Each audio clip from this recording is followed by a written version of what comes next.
Sustainability strategies are becoming more and more complex, and companies need to choose between a number of tensions.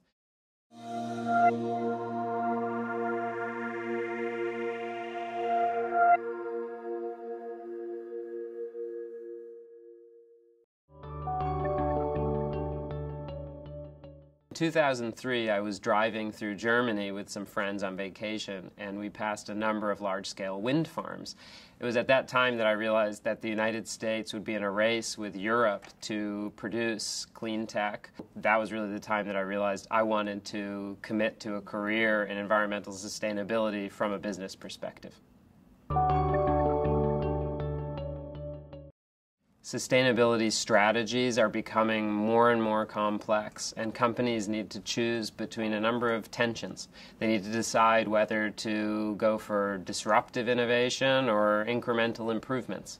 They need to decide whether their strategy should be regionally based or global, whether it should come from the top down or whether it should start in many different pockets throughout their companies.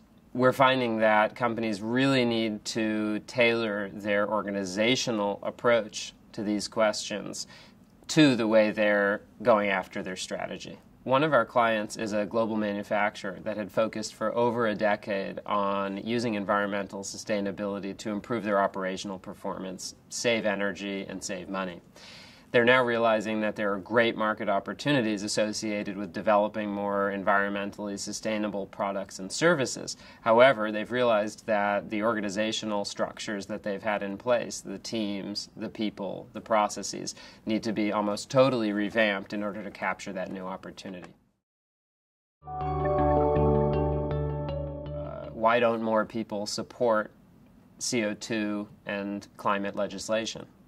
One thing that we've realized is that carbon dioxide is an abstract, invisible concept. It's something that just really isn't tangible to a lot of people.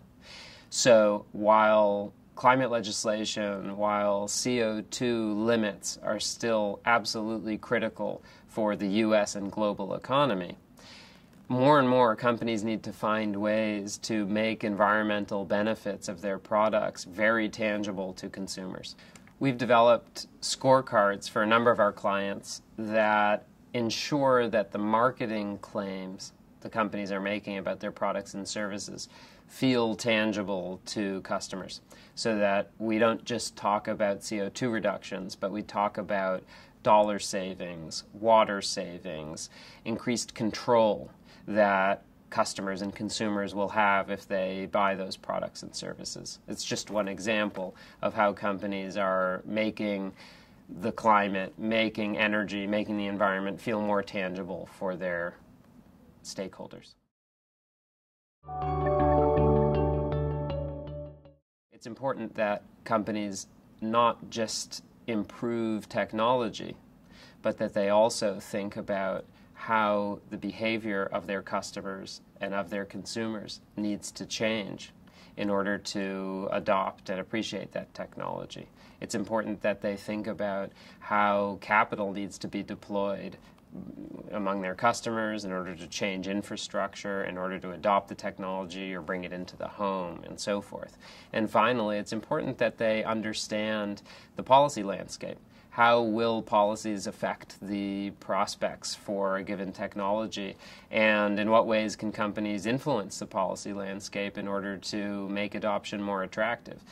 Those are things that we frequently help our clients address when they come up with sustainability strategies for their entire enterprise or even for just an individual product launch.